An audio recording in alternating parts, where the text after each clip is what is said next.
Temos aí mais uma revelação, na verdade, uma matéria aqui do jornal Folha de São Paulo falando que a defesa de Fabrício Queiroz, amigo do presidente Jair Bolsonaro e ex-assessor do senador Flávio Bolsonaro, foi informada em agosto do ano passado sobre a existência de um inquérito sigiloso da Polícia Federal, que mencionava justamente o Queiroz. E sobre esse e outros assuntos nós vamos falar agora com o professor, cientista político Cláudio Couto.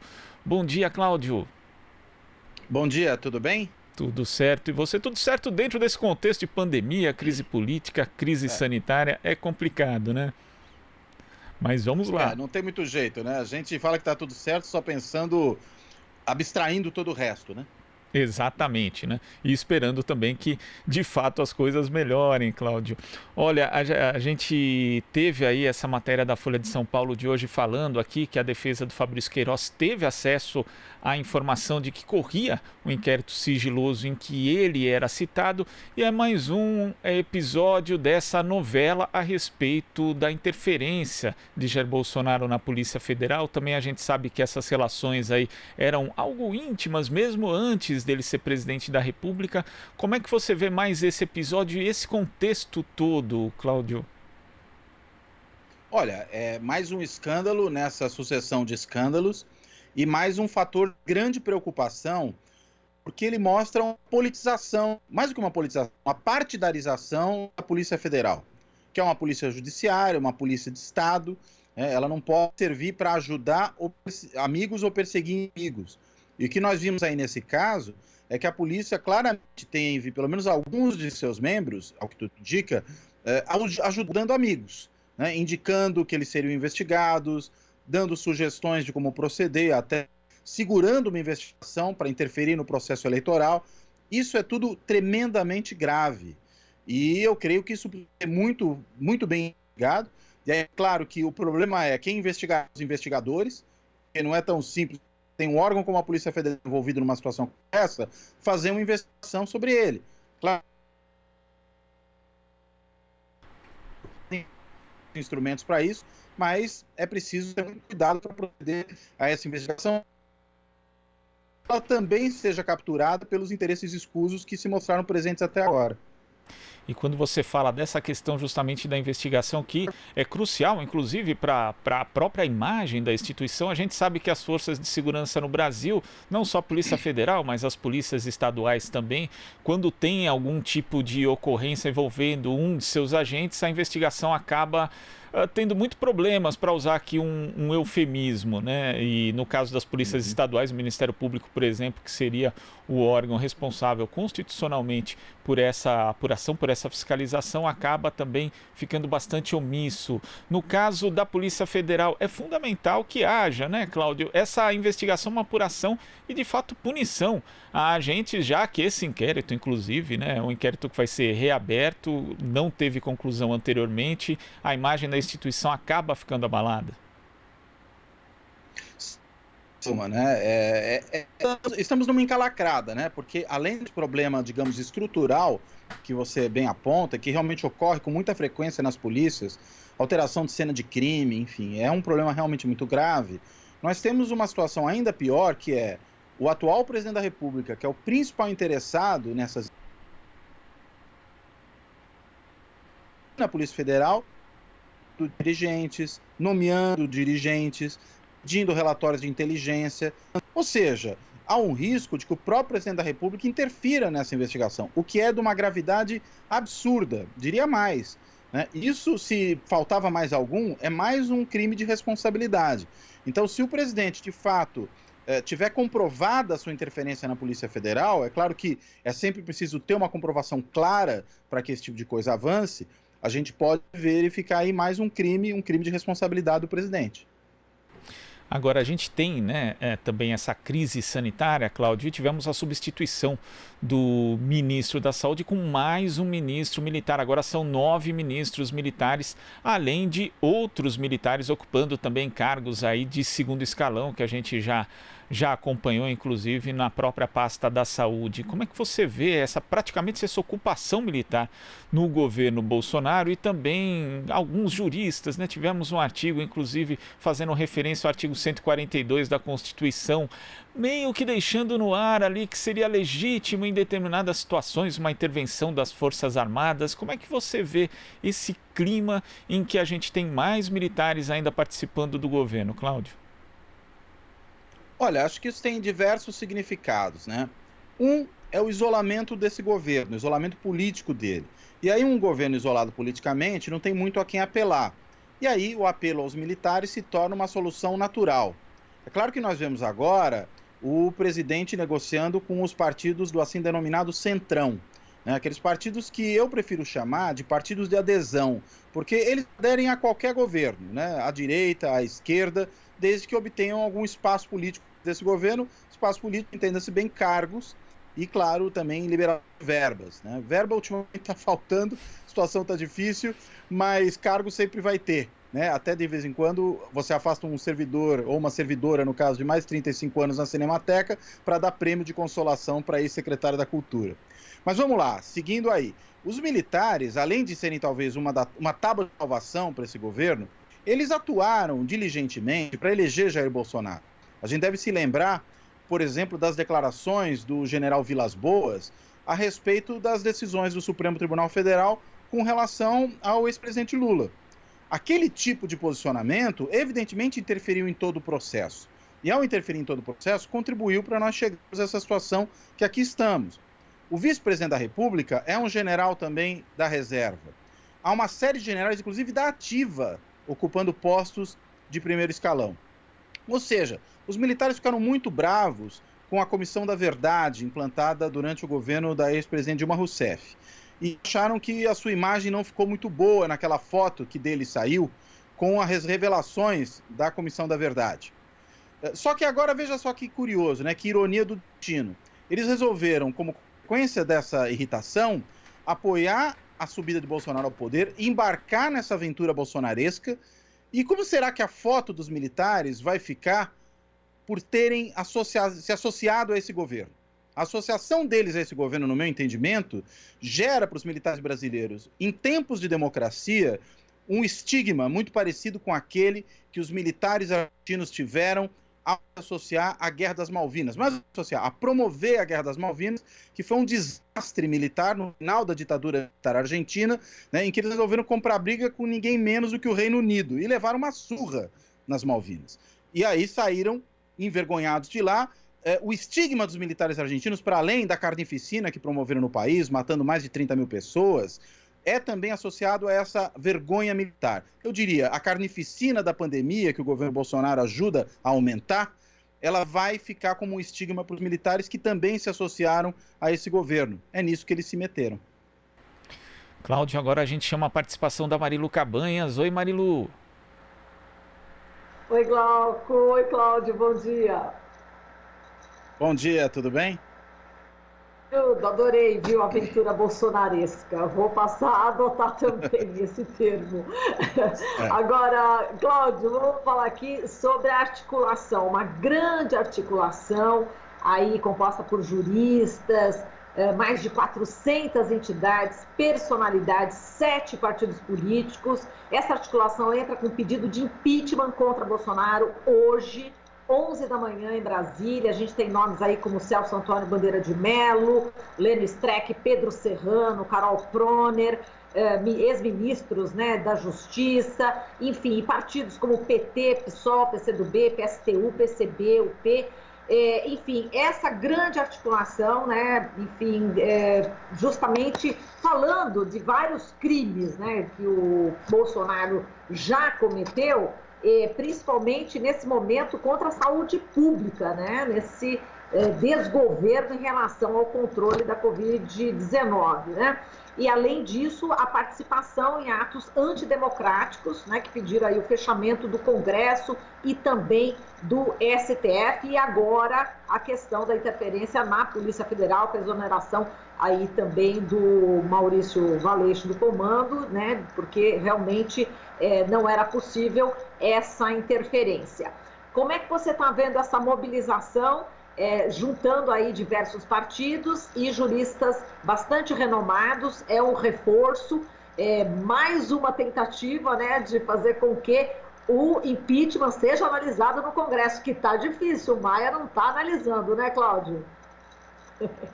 Pois é, eu acho fundamental que haja esse tipo de articulação, né, que haja um pedido de impeachment por parte de setores representativos da sociedade civil, né, por um segmento importante da comunidade jurídica em particular, porque isso sempre é importante para conferir uma validade também formal ao processo de impeachment, porque impeachment não pode ser um processo meramente político, né? Impeachment não pode ser um voto de desconfiança de um regime parlamentarista. Ele é algo que se implementa quando há o cometimento de um, ou o que me parece ser o caso desse governo, de vários crimes de responsabilidade, né? Citaria aí os vários exemplos que têm sido listados, por exemplo, pelo professor Conrado Hubner, da Faculdade de Direito do Lago São Francisco, pelo colega dele, o Maffei, né? Ou seja, há uma série de casos aí de cometimento de crime de responsabilidade que precisam ser imputados a esse presidente e levar ao seu afastamento, né? Lembrando que o vice dele não é muito melhor do que ele do ponto de vista da adesão a valores democráticos, embora talvez seja menos destrambelhado no que concerne ao seu comportamento individual. Agora, eu entendo o seguinte, que talvez a demora do Rodrigo Maia em dar aos processos que já estão com a presidência da Câmara, talvez se deva menos a uma questão de considerar que tais processos sejam válidos e muito mais uma questão de estratégia política, né? O risco, para usar uma imagem esportiva, de queimar a largada, né? E por que eu digo isso? Porque o contexto político não é muito simples para fazer andar um processo de impeachment neste momento. Eu acho importante haver a pressão, acho fundamental que os pedidos cheguem, mas ao mesmo tempo eu entendo um pouco a posição do presidente da Câmara no sentido de segurar isso. Por quê? Porque a gente tem um Congresso que não consegue se reunir fisicamente, né? As decisões têm sido todas por via remota.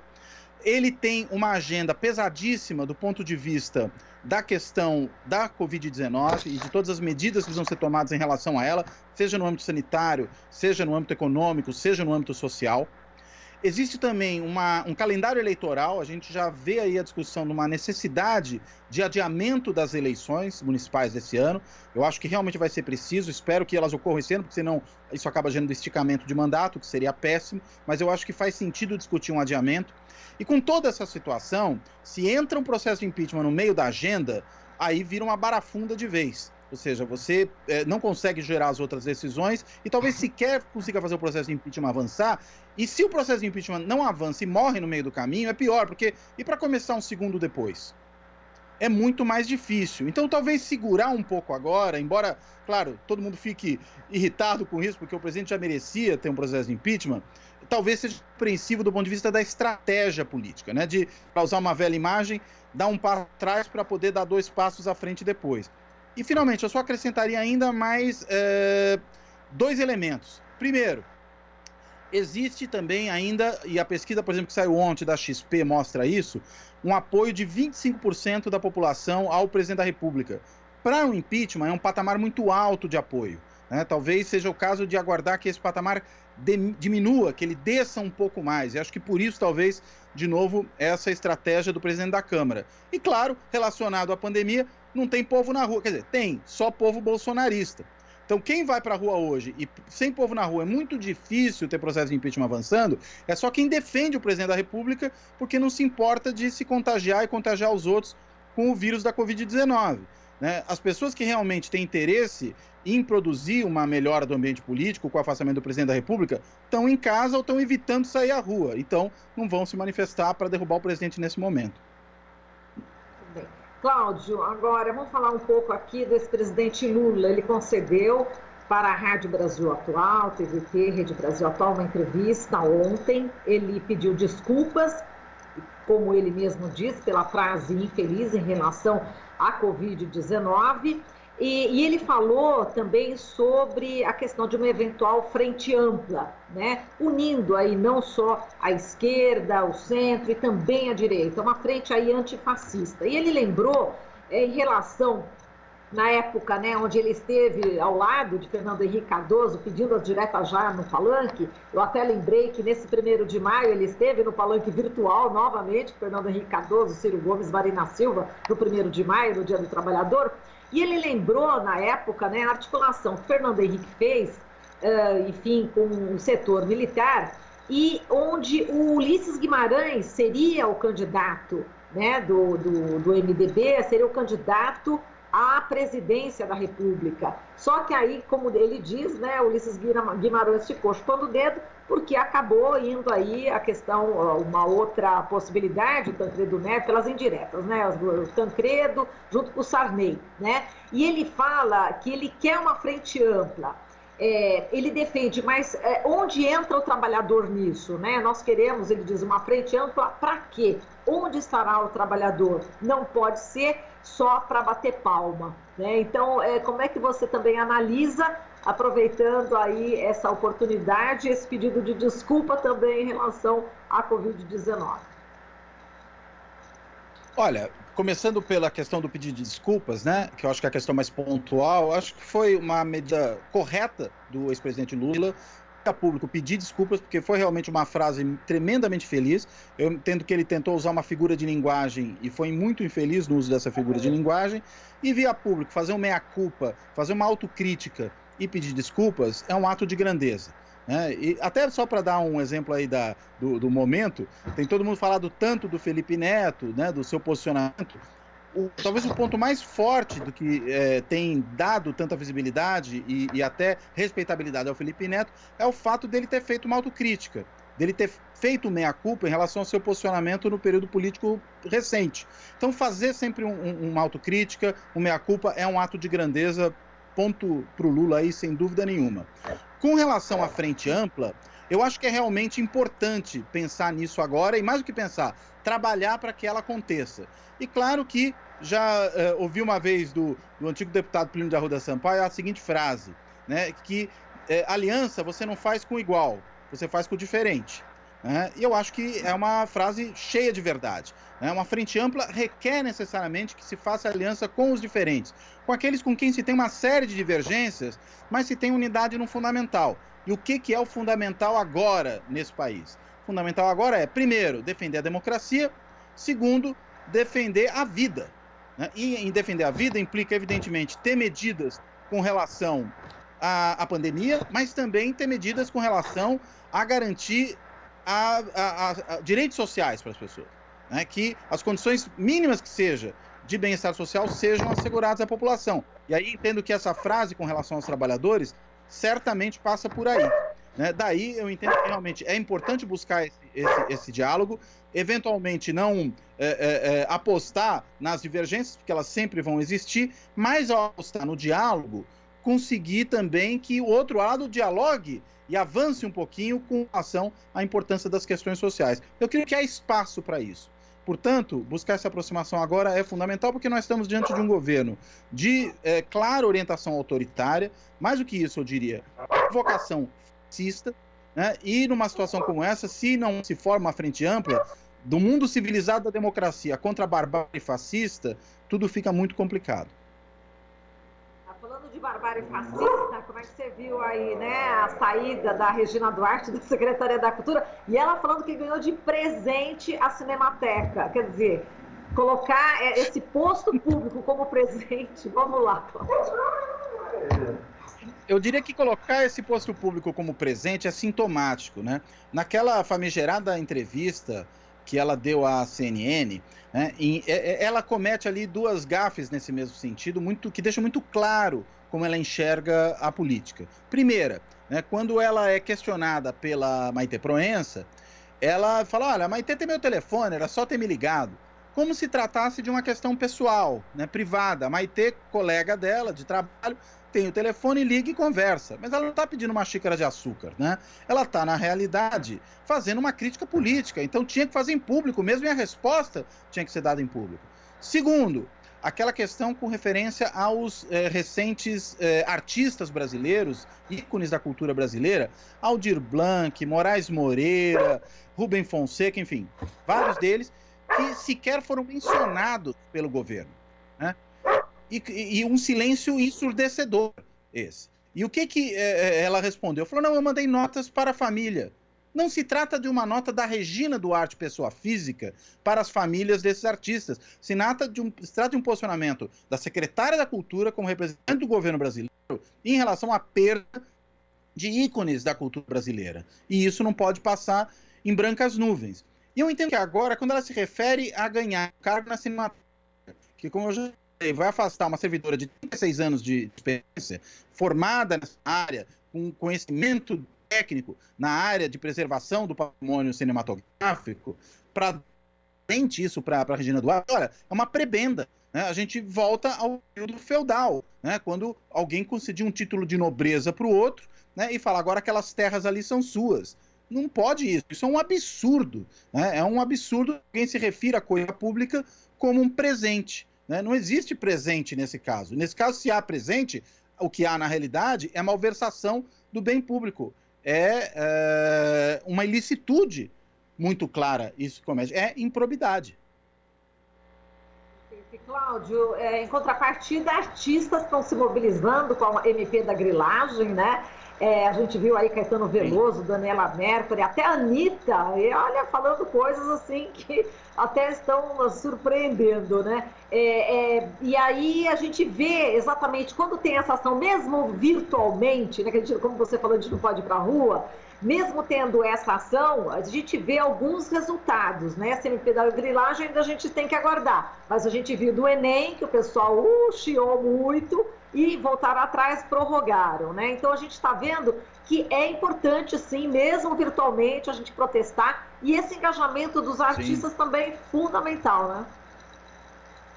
Sem dúvida nenhuma. É muito importante porque os artistas, eles têm um alcance do ponto de vista de serem pessoas muito conhecidas, né, de terem uma cara familiar ao público, né, de serem pessoas que gozam pela sua própria exposição pública de uma certa respeitabilidade, do afeto das pessoas, que eles tenham esse tipo de posicionamento. E eu acho muito sintomático que alguém que até falou muito abertamente, é o caso da Anitta, né, que não tinha nenhum tipo de politização, que comece a entrar nisso, porque talvez aí a gente veja, né, não querendo cometer a mesma gafe do Lula, né, não acho que ainda bem, mas quando a gente tem um governo bárbaro como esse que nós temos hoje, as pessoas despertam para a política de uma outra forma, né? Ela lhes chama a atenção para a importância não só da política, mas especialmente dentro da política, da democracia.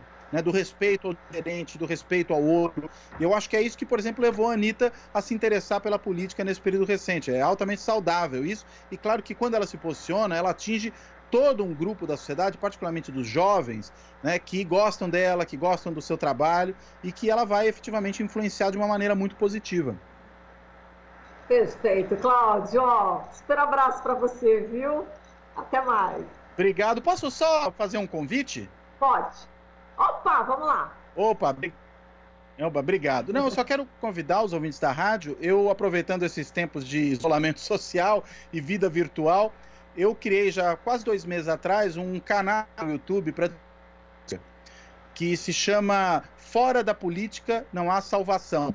Então, para quem tiver interesse nessa conversa, eu sugiro que visite lá o Fora da Política Não Há Salvação no YouTube, tem também agora em podcast, e que acompanhe a conversa que a gente tem feito. Hoje vai ter uma sobre educação que deve ir para o ar logo amanhã cedo ou hoje à noite.